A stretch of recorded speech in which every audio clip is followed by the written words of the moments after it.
Welcome to Focus Today. I'm your host, Perry Atkinson. And of course, today is a monumental day in the United States as the Supreme Court just recently ruled in a decision of 5-4 to legalize same-sex marriages. And of course, this is a huge thing in our country, and we are scrambling to get responses. And I am delighted that he's available, because this was one of my first choices to have on the air this morning.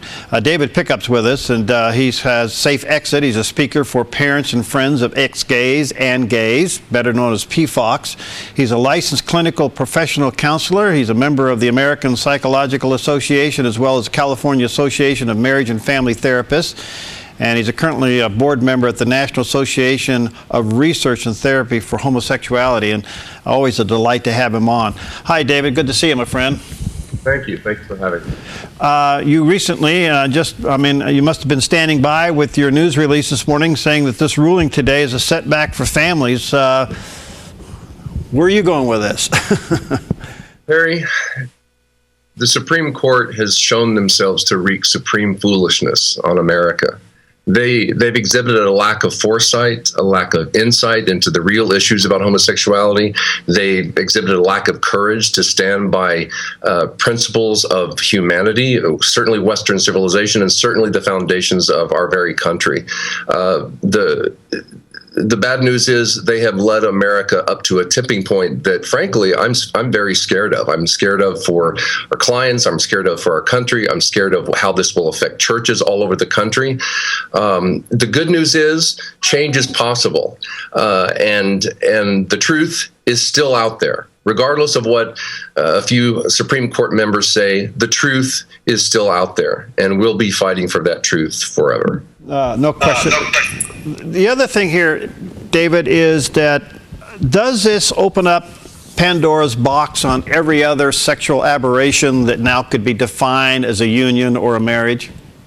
Yes, exactly. That's one of our biggest points, is that what's going to stop now a man and another man and a woman from going to the courts and saying, this is my true self. This is my authentic self. And you're prohibiting us as a threesome for getting married in what is going to be certainly a very loving marriage in which families are supported. The exact same arguments can now be used in the courts. And I think it is, as I said before, a real tipping point for so many things to head this nation over the cliff. It appears, David, we're in a constitutional crisis. Yesterday's ruling on the Obama law is where the court now interpreted, or they took the meanings of word and gave them another meaning. Now we have today's ruling, which seems to fly in the face of states' rights, which could bring up the 10th Amendment, and the 10th Amendment is thrown under the bus. We have anarchy in this country. Right. And I think that's what's going to be an immediate concern with several southern states, especially, certainly from a therapeutic and a religious and a political standpoint. I know in Texas, things are going to start happening. I fear for even our microphones as broadcasters. Let me ask you this. What would be your advice to a pastor going before his congregation this Sunday? Oh, I know. Thank you for asking that. In my opinion, I know exactly what to tell him.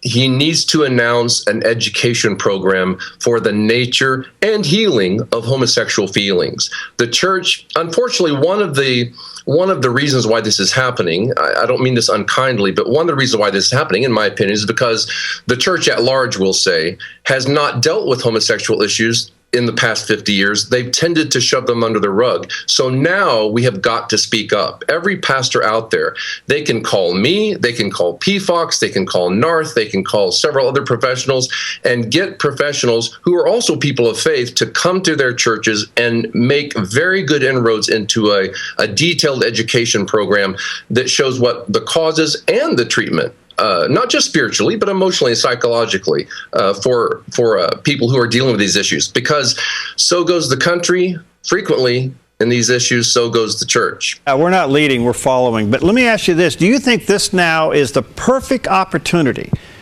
for the faith community to take back sex education and teach what it is to be biblically created as a male and biblically created as a female? Yes, exactly right. We don't live in a country that's ruled by a king. That means Christians actually have the right to bring forth in this country Christian principles. Never before in the time of history have Christians had such a great opportunity to really now, especially now, lead the way. So to get elected to political offices, to go to school boards, to demand sexual education, to, as you say, take sexual education and put it back where it really belongs, which evidently is going to be the last bastion of healthy gender and sexuality. What would you say to parents? All of a sudden their kids are driving to school and they're hearing this all over the news this morning, and the kids are sitting in the back seat. Mommy and Daddy, what is a same-sex marriage? It's the same message. Families need to educate their children. There are so many resources that are yet untapped by families and churches all over the country.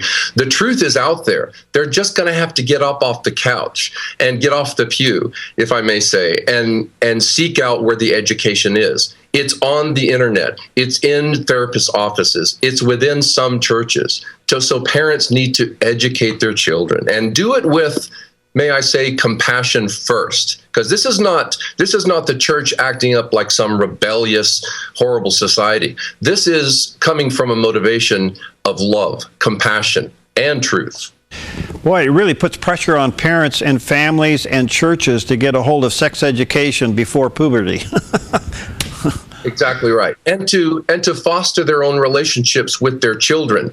In my opinion, studies and huge anecdotal evidence shows that the better relationships that sons and daughters have with their same-sex parent, the much lower likelihood they'll ever turn to homosexuality. So gender and how they learn to express themselves and relationships, all that stuff starts very, very early in life.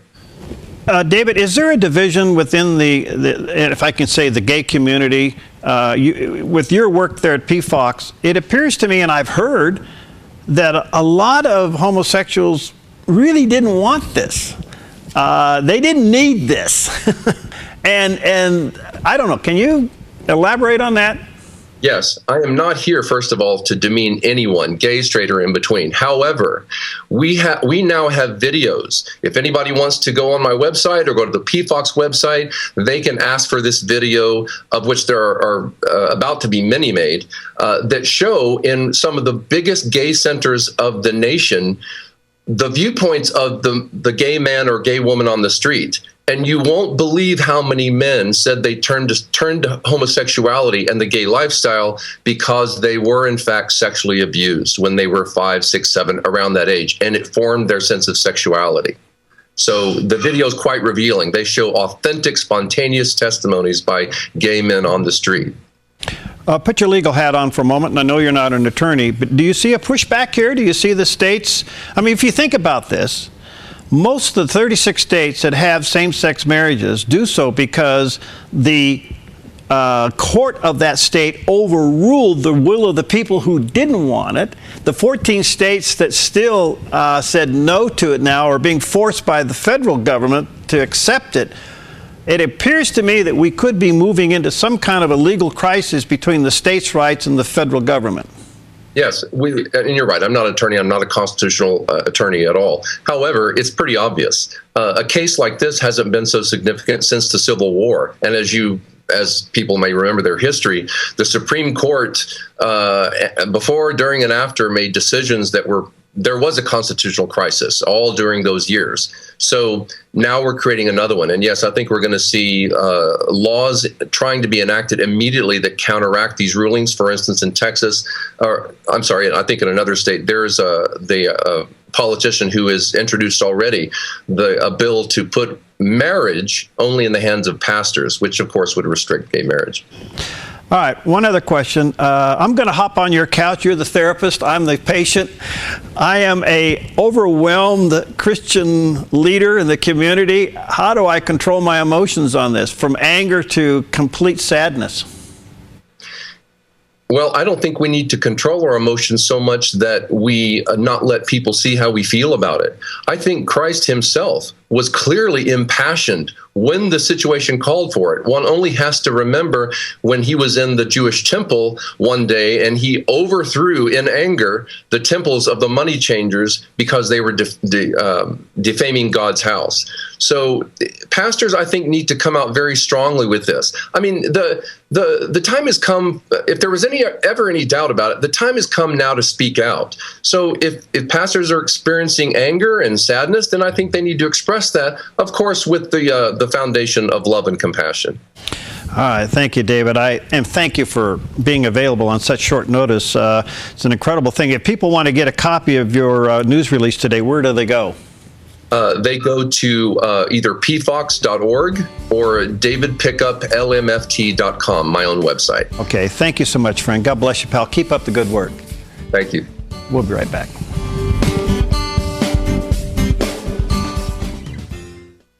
Hi, I'm Polina, and I work at theDove TV. Did you know that when you support theDove TV, you have a profound impact, not only in our community, but around the world? It's your continued support that takes the inspiration and hope in the programs we produce and makes them available to the thousands of people who are watching these videos online every week. Help bring encouragement and hope to our valley and beyond by making a secure online donation today at our website, thedove.us.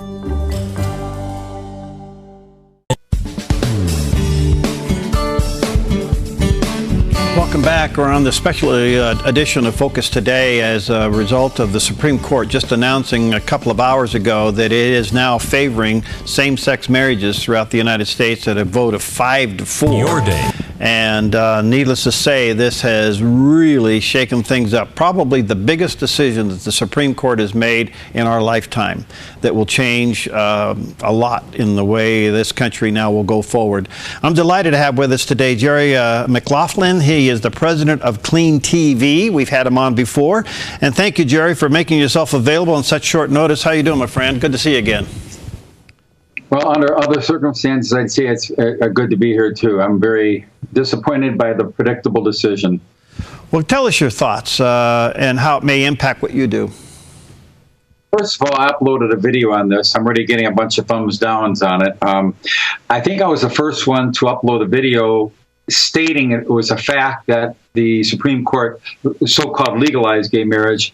I uploaded this actually about a day and a half ago, and as a statement of protest, because I think it's ridiculous.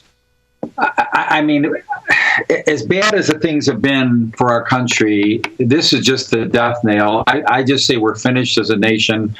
We just haven't fallen over yet. We're morally up to the gills in bad decisions, bad everything. We went from the most financially successful country in world history to the most bankrupt country in world history. I mean, there's no getting out of this debt unless there's a moral ascension, and I see nothing at all that shows any hint at a moral revival within our government. So the video I put up at CleanTV, both at clean.tv, that's our webpage, just www.clean.tv, and also on our CleanTV.com YouTube channel, says Supreme Court same-sex decision triggers judicial impeachment movement. And my friend Greg Jackson is leading this. And he is basically saying, no problem, just impeach the justices who voted this, because the Supreme Court is not the highest law of the land. It's basically God-given law. Whatever is not supporting something that's God ordained basically can be reversed in the form of impeachment proceedings followed by convictions. All right. Wow. Well, let me just, on that point, do you think with as fast as we've accelerated in this cultural decline, could the response of an impeachment of a Supreme Court justice rise to an actuality in our culture? Well, it has before. In 1805, Supreme Court, well, technically Associate Justice Samuel Chase was impeached. I mean, he brought up an impeachment proceedings. Last minute, he didn't convict him, but I mean, it happened.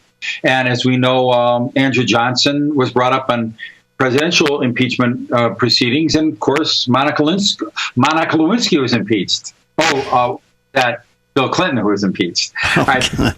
you wonder who was the president in times like this when he obviously wasn't concerned about his finger on the nuclear button. I guess it depends on your definition of nuclear. But I just really kind of shifting into a whole different paradigm. I used to be just constantly fighting all these, my wife and I call them whack-a-moles. You go to a carnival, and then you got this little mole that pops up. You got a hammer, you go bam, and then another one pops up. Bam, bam, bam, bam, bam, bam. We're just playing whack-a-mole. As long as there's no moral revival in our country, we're playing whack-a-mole. And this is another mole. This is a big one, the biggest one in our lifetime. This essentially says, dear God, we want nothing to do with you, and we dare you to judge us. We don't think your judgments are still for today. We think they ended in Sodom and Gomorrah, and we're giving you the single-fingered salute. That's essentially what we're saying as a nation. Couple things. Do you fear now, you and I are in the same industry, do you fear the future of communication and what we will be able to say over what would be considered free speech over the microphone? They could take me down right now on YouTube. They have before, and I've gotten back up again. They take the whole channel down. Now, I've got monetization of 800 videos in YouTube. It's a business. I got 9 children. I feed my family. You know, YouTube is a very important part of my economic income. But I still put stuff that supports traditional marriage, and I know that it's very likely that the page will be taken down for this very video that's up there right now. I mean, it's my lead story at clean.tv. I know whenever I say clean.tv, people say, where's the com? No, there is no com. It's just clean.tv. If you look at it, it's a big, giant, full-screen video. You click on it. And I made this several days ago, and I uploaded it about a day and a half ago. Now, people would say, that's irresponsible. How dare you put up something before it's news? How can you state that it's going to happen? Easy. You look at the presuppositions of our leaders in America. You look at the spiritual battle that's happening. You look how close we are to the Armageddon battle and the millennial reign and so forth. You do the math. It's pretty much in a downward slide. And I'm normally an optimist, but I'm not this time. I mean, this is about as bad as it gets. You just cannot pick bigger sins than legalizing murder with the most innocent of innocents, preborn children, and now the second barrel of this immoral shotgun we're blowing off at the heavens is trying to call it same-sex marriage, trying to call it legal. It's just a mockery. The Supreme Court has made a mockery of God, a mockery of everything we stand for in this former republic. There's nothing left of our republic. There's nothing that even shows we are a republic anymore. Name one thing that shows we're a republic. I don't see it. We in a constitutional crisis? We were in a constitutional crisis for the last 2 decades or so, but now it's beyond a constitutional crisis.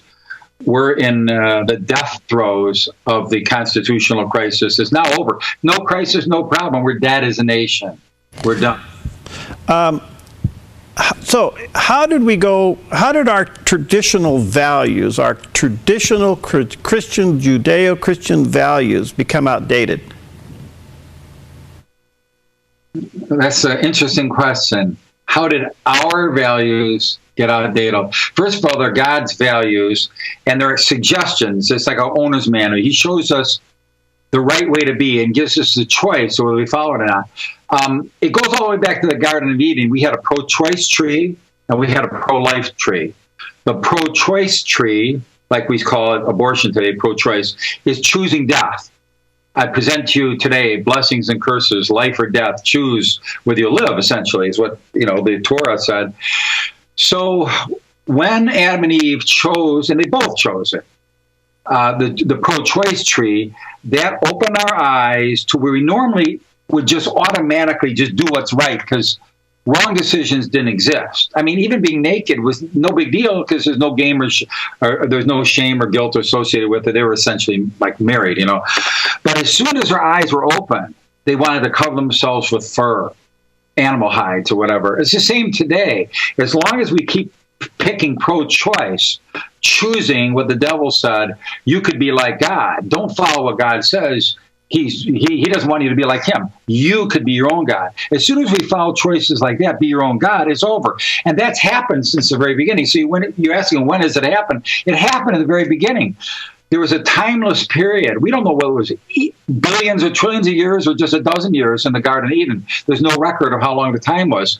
I say that time didn't exist there. Time existed once we had the expulsion from the garden, and we have been fighting between good and evil ever since. So we've been choosing life or choosing death ever since. But in our lifetime, the two decisions clearly are the abortion decision, the homosexual decision, that is just like giving God no reason under the sun to bless us. About the only thing left that he could bless us for that I could see is doing anything that's pro-Israel, because Israel is still the apple of God's eye. Yes, they're backsliding people, all sorts of things. You say all sorts of bad stuff, but they are still God's people. And this is the era now, from this day of this decision, where it's pretty much writing off the United States. You wonder why we're not front and center in Bible prophecy, hello, to now it's going to be pro-Israel all the way. The evangelical movement is going to go take a back seat to the kind of this Hebrew roots of your Christian faith movement, where it's all going to be about getting the Jews in the final net, so to speak, from heaven. And then after that, we have the tribulation and then the 1,000-year millennial reign of Christ that I put at about 2033. To begin, and I know they say you're not supposed to set dates, but what are you going to do at CleanTV, Clean.tv? Are you going to respond to this with a video? Yeah, and the video was made made a few days ago and posted a day and a half ago. I already responded a day and a half ago to what I predicted what would happen, and it did happen. That one. What do you think a pastor ought to say to their congregation on Sunday? I just say goodbye. We're toast. We're done. Stick a fork in us. I would, because the problem is the congregations of the churches these days want to be coddled. They want to be tickled. They want their ears tickle me, tickle me, tickle me silly. They basically want an easier, softer way. It might be better for them to go to an Alcoholics Anonymous meeting and learn about how you don't want a softer way, an easier, softer way. You go to an average Alcoholics Anonymous retreat, you'll see humility at their altar. They go to the front and they confess their sins, and it's real humility. They might acknowledge the chair as our higher power, which is a mockery of God, but still, it's not as much what we do in our normal suburban communities. We go to our church and get our ears tickled. I mean, we are really, really so far away from what we're supposed to be. It's almost not worth discussing anymore. And it's going to get worse as the tribulation gets closer, as we enter the beginning of sorrows. People will fall into line, and the pastors will lead them right to hell. They're going to basically go along with it. They say, well, it's the law. Hebrews 13. That's baloney. That's a misinterpretation. We are not to follow unjust laws. Period. End and final. Thank you, Jerry. I appreciate your passion. And again, Clean.tv. There's no com. It's Clean.tv. Go there and check out his videos and things. Thanks, my friend. Keep up the good work. We'll stay in touch, okay? Bye. All right, we'll be right back. Hi, I'm Paula, and I work at theDove TV. Every day we get letters and emails from people who've been encouraged, blessed, and challenged by the programs on theDove TV. But we couldn't do it without you. Did you know that more than 90% of our income comes from people like you? You can help us continue to bring inspiration and hope to our community by making a secure online donation at our website, thedove.us, or call us at 541-776-5368.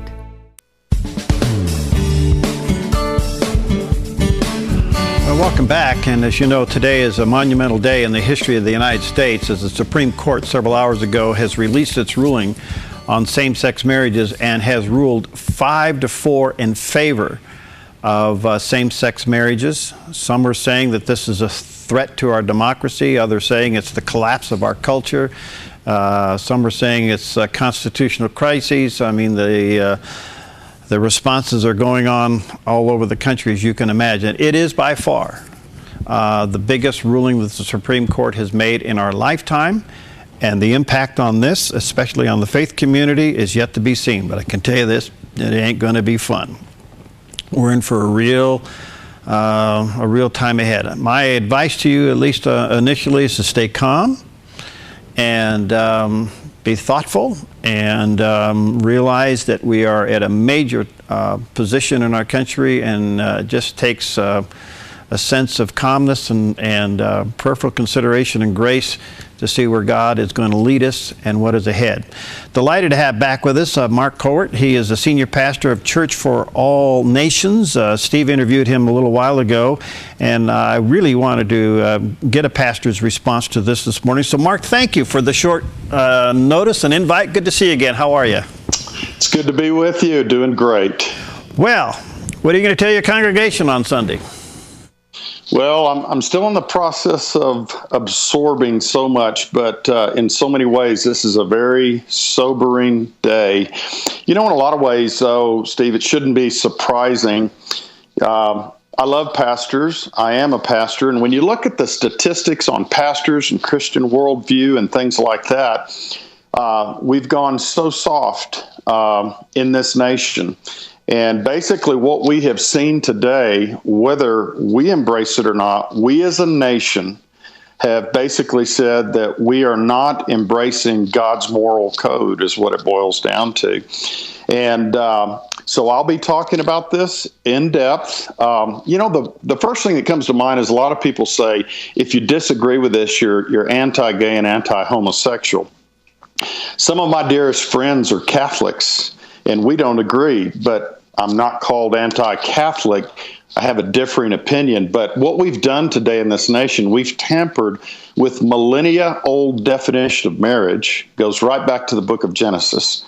God defined marriage, and what we've said today is, nah, we're going to adjust that, Lord. We're going to change that. It's a very sad and very sobering day.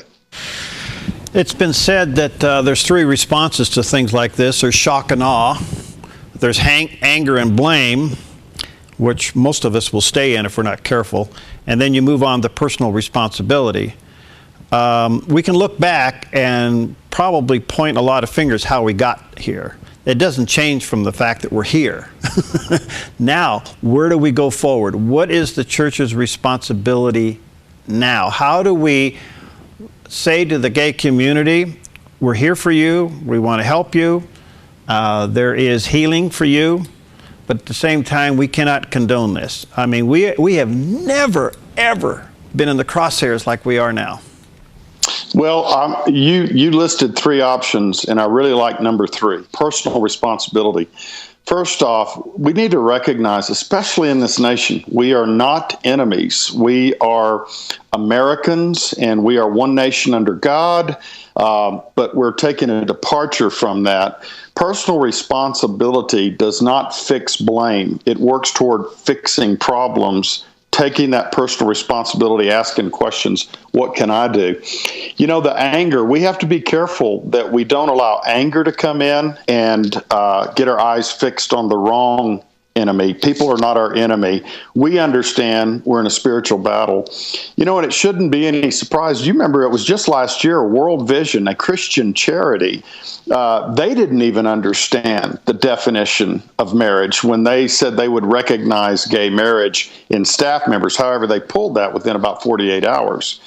And so when you look and see that many of our leaders in this nation, pastors, have been living that lifestyle, we have to be honest with ourselves, and we can't correct what we don't confront.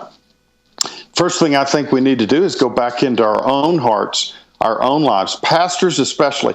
I love pastors. I am one. And pastors need to understand you have authority, you have an anointing from the Lord, but we must go forward in the Spirit of Christ. And it does call for some decisive action. It's going to be an interesting time ahead of us, because Psalm says, if the foundations be destroyed, what can the righteous do? Well, marriage is a foundation of society. Even secular historians and people that have studied the rise and fall of civilizations, without being Christian, they admit that the family and morals are very much a part of the stability of any civilization. So the Lord reminds me, because we used to have a building that had a cracked foundation and it ultimately had to be torn down. But the Lord reminded me that when we're dealing with foundations, it can get disruptive and it can get a little messy. But nonetheless, we have to be strong in the Lord and in the power of His might. And we need to move forward by His Spirit. We're obviously in a moral crisis. And I think yesterday's ruling on Obamacare and now today's ruling on same-sex marriages would indicate we're in a constitutional crisis. We absolutely are. Crisis is the key word. Basically, there's an Asian word for crisis that means dangerous opportunity. And I think that's what we as Americans, especially as Christians, have to realize. I was just noticing, I didn't plan this, I'm in our family room, and I see the picture of my children behind me when they were little.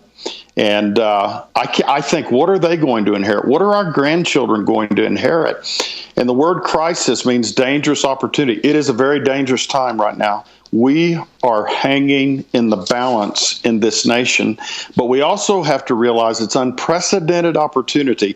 When we read the Old Testament, we look and see that Israel got herself in this place so many times. Our nation got herself in this place so many times. We should have been done and finished as a nation. The Civil War could have destroyed us and torn us apart.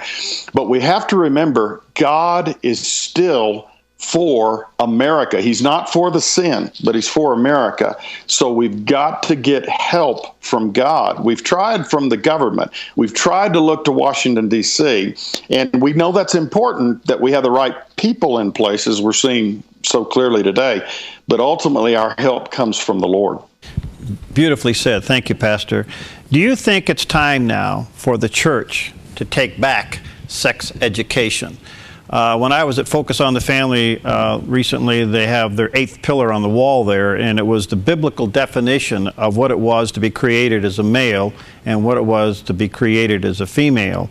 Now, we have somewhat subordinated this to public education, but wouldn't this be something now the church needs to take back and put back into its maybe Sunday school curriculum? Yes, we should have never let go of it. What we've done is we've allowed the family to suffer, and we've allowed the family to disintegrate. And God intended the family to be the building block of society. And how we get into this place as a nation that we have just said, God, we're going to redefine what you clearly defined. If you go back to our Declaration of Independence, the laws of nature and of nature's God, God made things so clear that we need help misunderstanding it. Unfortunately, we've got a lot of help misunderstanding things. But it's time for us to take back so many areas that we've allowed. We've ceased to be salt and we've ceased to be light. Now, in Jesus' day, salt was a precious commodity. It was a preservant. It was a disinfectant. And we know that the absence of, or the definition of darkness is the absence of light. So what we've had is the church has ceased to let her light shine. The church has ceased to be salt. And so we have corruption and decay and darkness. So, on one sense, I'm not shocked at what has gone on. My heart is very grieved about it and very sad about it for our nation. And I have grave concerns for our future, because this is the time that the church has got to rise up and be the church, not religious, not pointing fingers per se, but we've got to let our light shine, and we've got to become the salt of the earth once again. My last question for you, Pastor Mark. Do you think we can have a national revival without any one denomination claiming it? Well, we're going to have to. And one of the things that I'm seeing, I have begun to associate and walk shoulder to shoulder with so many people from different denominations. And what I have discovered, it's not our doctrines that unite us in this nation. It's our union with Christ. And, some people that are kind of what we call out of our own tribe or cut out of our cloth, I don't find close fellowship with, but I have my Catholic brothers and sisters and Anglican, Baptist. It's not the denomination. Denominations were born out of our inability to get along and what have you, and splits and all that. So the Bible says where there's unity, there is a commanded blessing. And I like to preach it this way. When the brethren dwell together in unity, it's not just a blessing, but a commanded blessing that the Lord brings.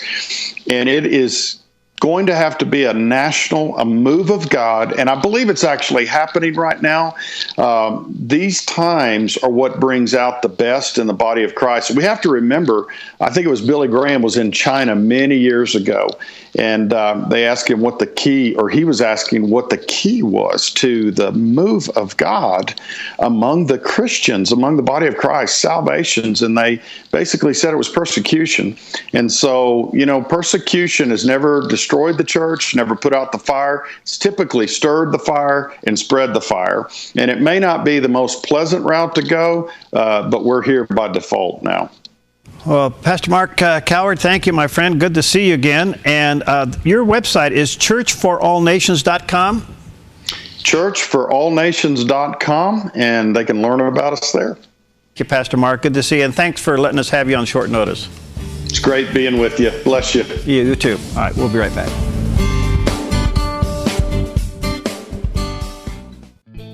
Hi, I'm Daniel, and I work at theDove TV. Compared to Portland, Seattle, and LA, Medford might be considered a small market, but at theDove, we're excited about the opportunity to make a big impact right here in our community. And you help make that happen. Did you know that more than 90% of our income comes from people like you? You can help us now by making a secure online donation at our website, thedove.us, or by phoning 541-776-5368.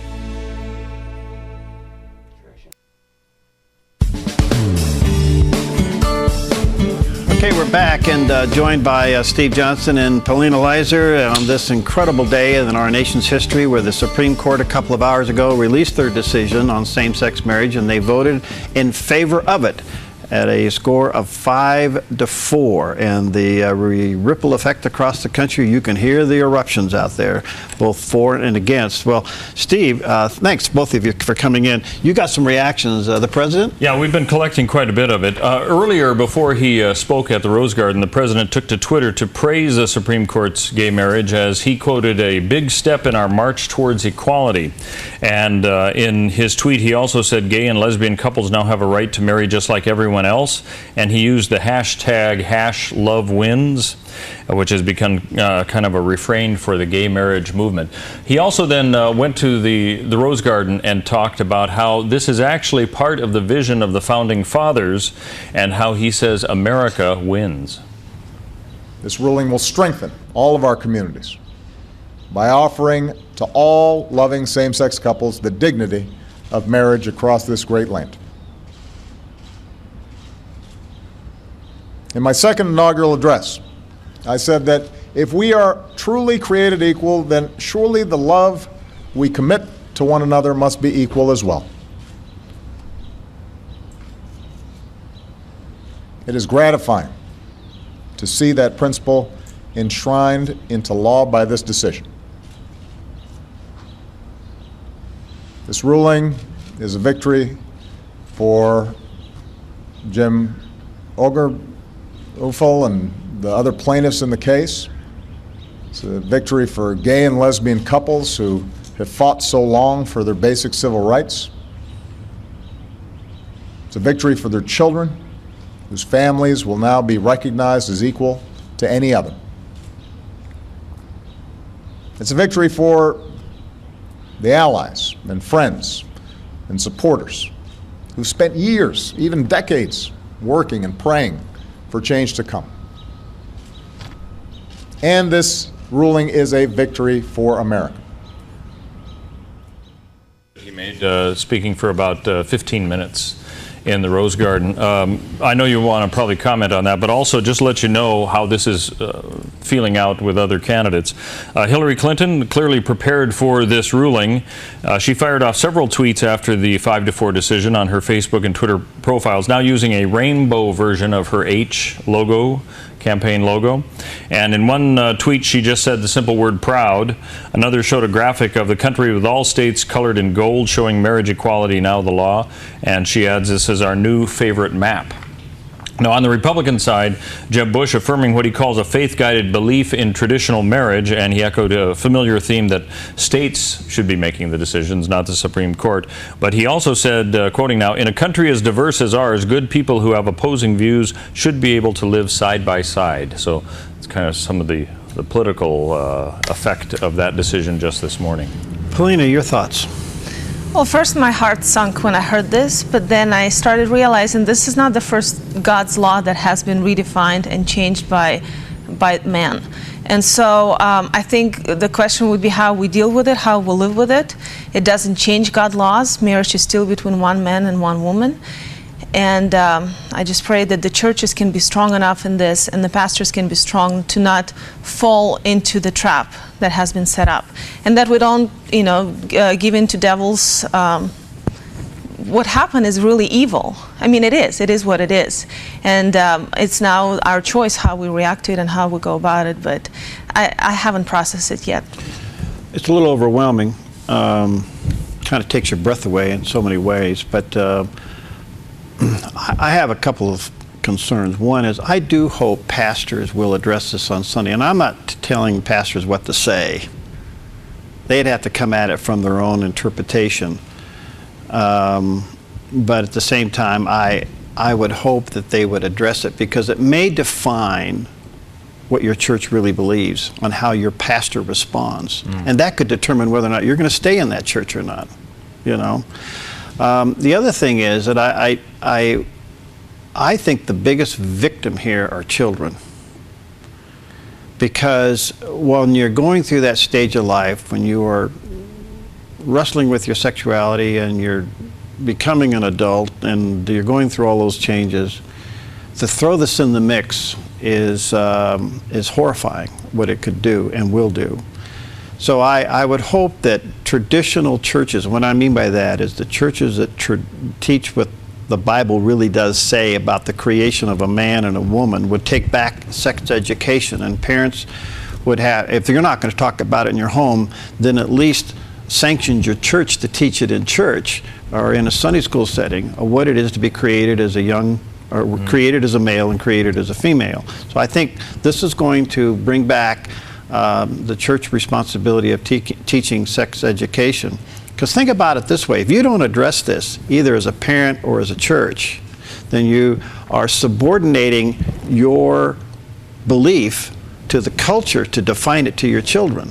And I really think that that's probably the biggest victim of this whole thing, is sowing the seeds of confusion into children during that incredible time of life when they're developing. So the other thing is, I'm shocked in what this is going to do. The spin-off effect of the ruling? I think polygamy's coming back.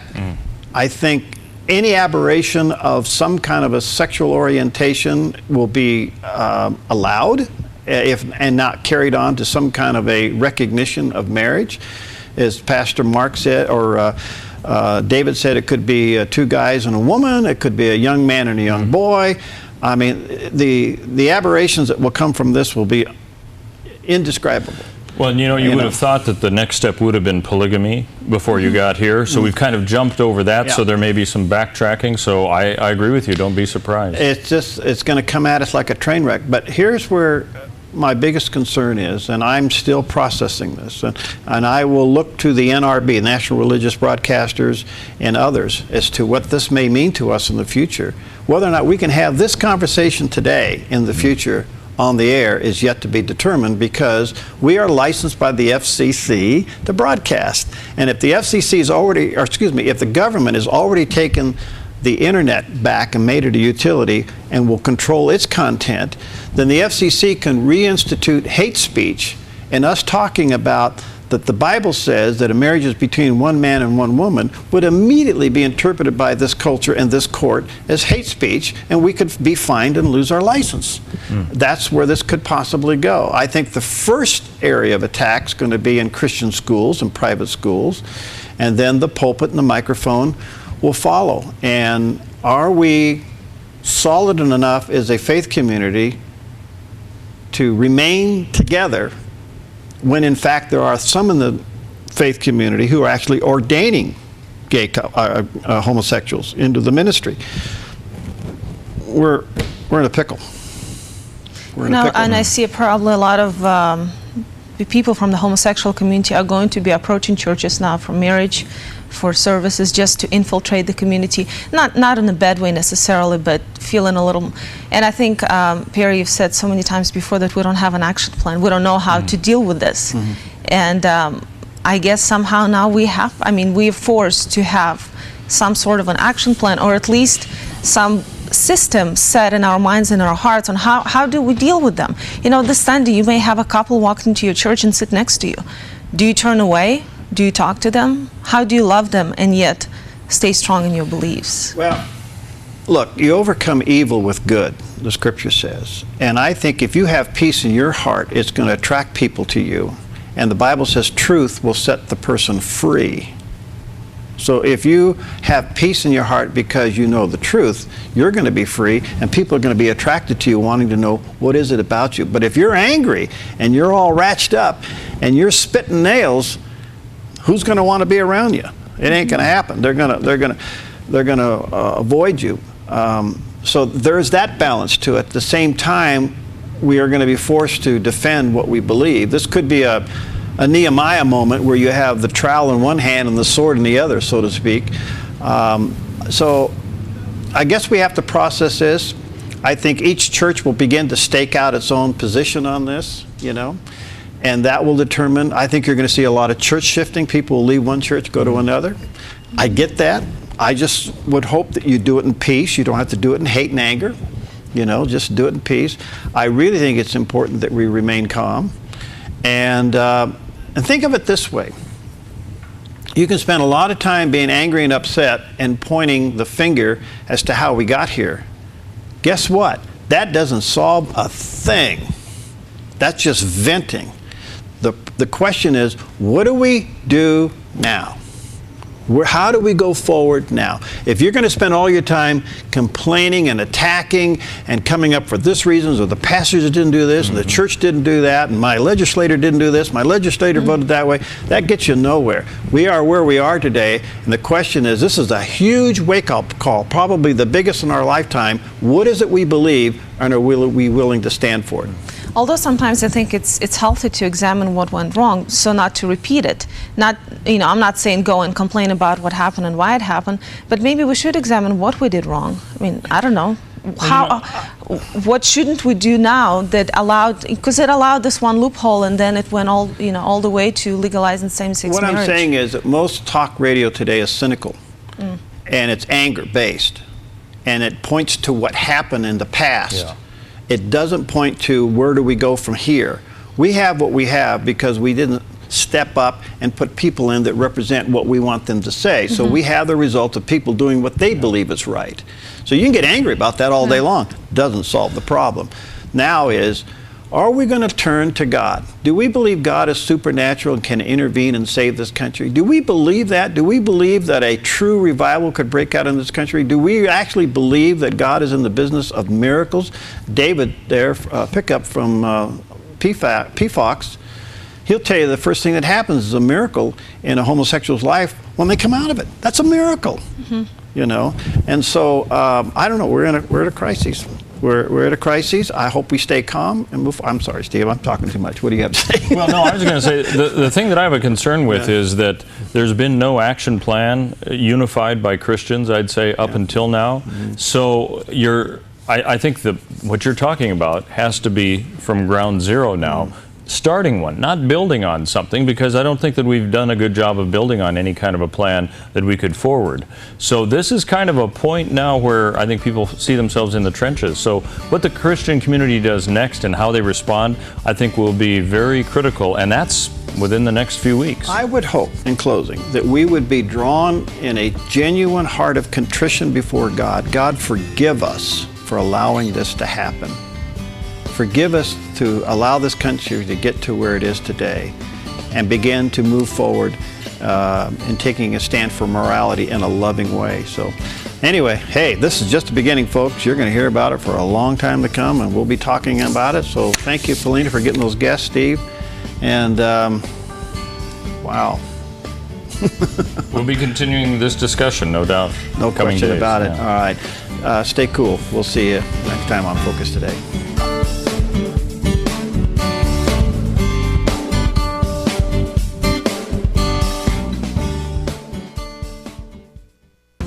Hi, I'm Jim and I work at theDove TV. Every weekday between 6 and 8 a.m., our award-winning news and sports team bring you the best morning show around. It's live, it's honest, and it's a whole lot of fun. And you help make it happen. Did you know that more than 90% of our income comes from people like you? You can help us continue to air local programs that share your voice by making a secure online donation at our website, thedove.us.